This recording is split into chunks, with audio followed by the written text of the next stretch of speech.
Technology innovation, down through the ages, has brought about massive economic and social transformation. We know too from history, technologically advanced civilizations failed through a combination of environmental change and unsustainable practices that inevitably depleted natural resources and led to the disbandment of entire cities and, in fact, race extinction. In our current state, industrial and information-based global economy, the competition for natural resources has become intense.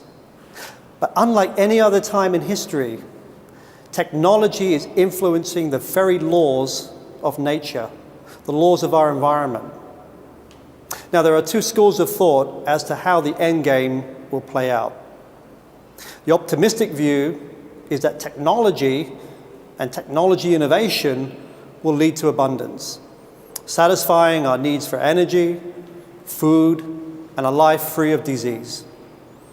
The alternative view, one that has historical precedents, suggests we are at a point of inflection, where the application of technology is driving unsustainable practices, leading to the destruction of our planet.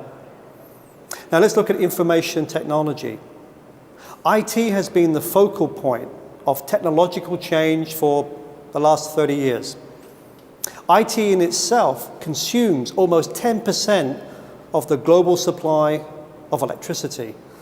Our data centers operate like vast industrial machines consuming huge quantities of data and energy, of which 90% of that energy is simply wasted.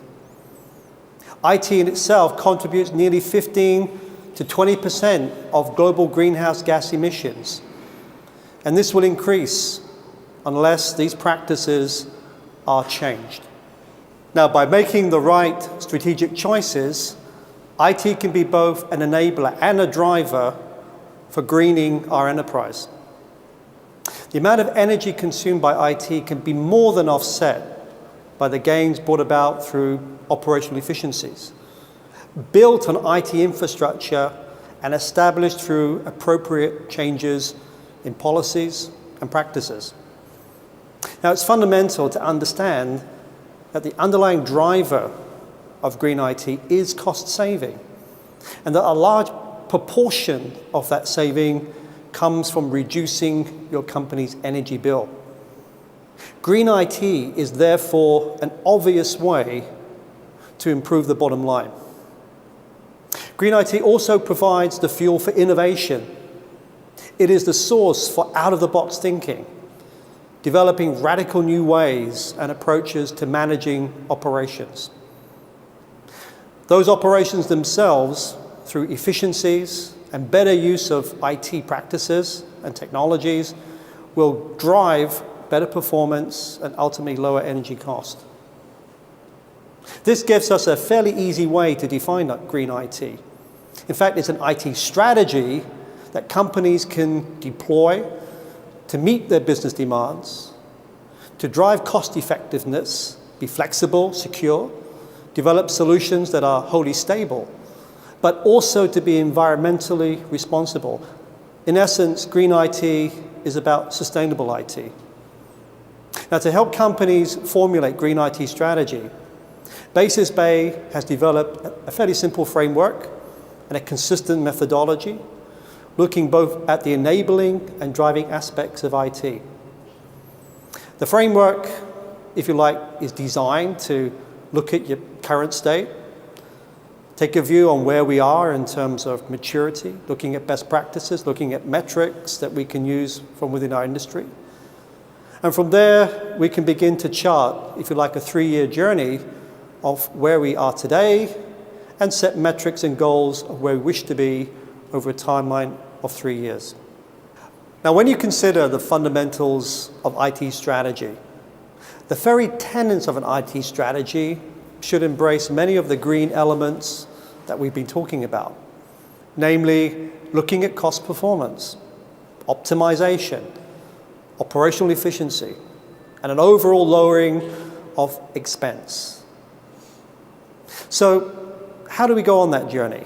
Well, there's a first step to take, and it should be to assess our current state and get an idea of, well, how green is your current IT strategy? Now, there are obvious indicators, metrics, goals, such as energy consumption and perhaps greenhouse gas emission.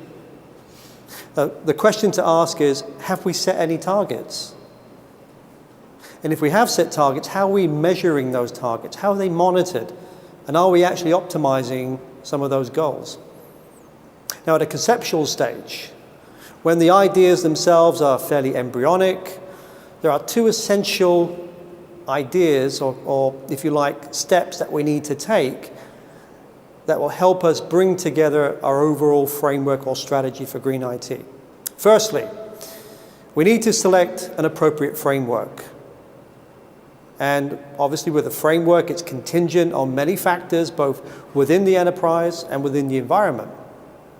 It's important that we train our key stakeholders on how that framework is actually implemented. Now, secondarily, we need to perform an assessment, current state view of where we are. Now, there are many green IT maturity models. There are industrial benchmarks that we can use to identify gaps and set attainable targets. In Basis Bay, our framework in terms of driving force of IT consists of 4 key elements. The whole supply chain, the way that we procure assets for our enterprise, the way in which we manage our data centers, infrastructure optimization, as well as looking at the whole life cycle of technology in our organization. Now, we'll talk more about these 4 components in other parts of the video series. But it's important to understand that each component should be analyzed within the context of a holistic life cycle. And that's essentially what the framework is. A cradle-to-grave view of our journey, our driving force towards a more sustainable green IT program in our company. Now, green IT will save your company money through many saving initiatives. For example, installing software on a notebook or a desktop can save your company $20 to $60 per machine.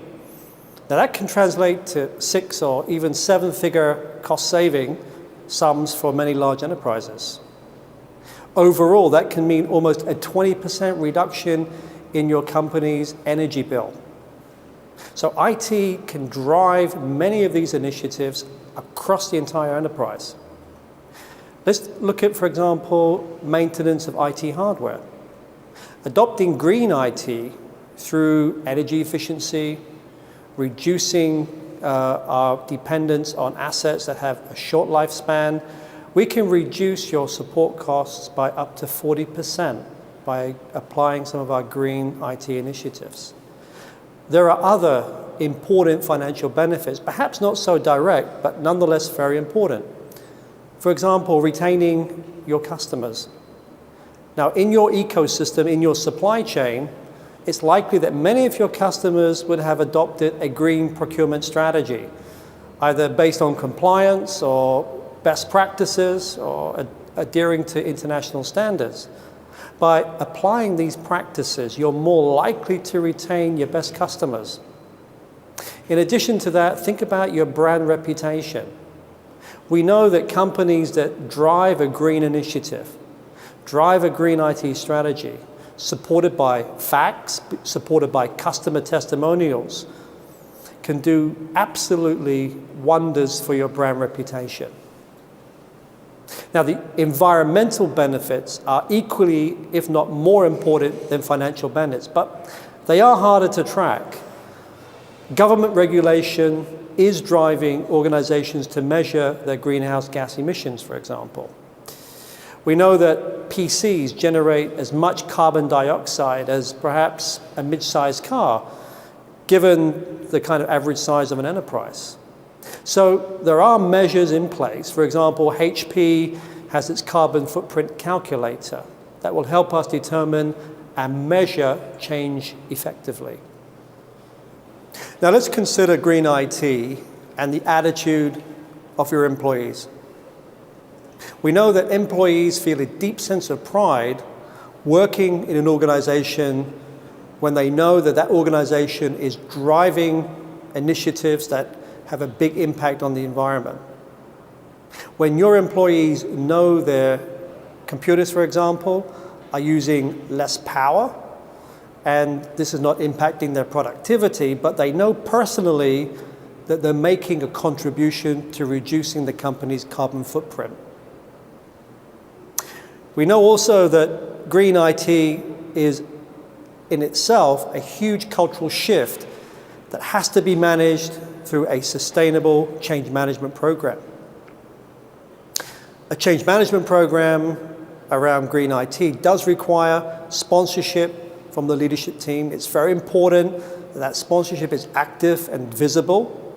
So for example, if we decide we're going to have a no print campaign, the senior executives themselves must be very much involved in that. And that brings us to communication. Communication is vitally important in a sustained program for bringing green IT into the enterprise. Sharing successes, quick wins, these are very important because they reinforce the adoption of green initiatives. Now, there are effective frameworks available that help us in driving the green program. For example, ProSci is an extremely successful organizational change management framework that helps us understand and measure employees' ability to not only adopt but sustain change through a mechanism that first of all looks at the awareness of change, estimating how much an employee knows about the change, what practices need to be adopted. It measures their desire for change. Are there resistances to change? What is the attitude in adopting a green program? Do they have enough knowledge? Do they understand why the company is adopting green IT best practices? Having the ability to change is very important. Have they been trained? Are there new policies, processes that need to be adopted? And finally, reinforcing change. Are employees now advocates for change? Have they brought it into their daily routines? Not just in the workplace, but in the community, in their homes as well.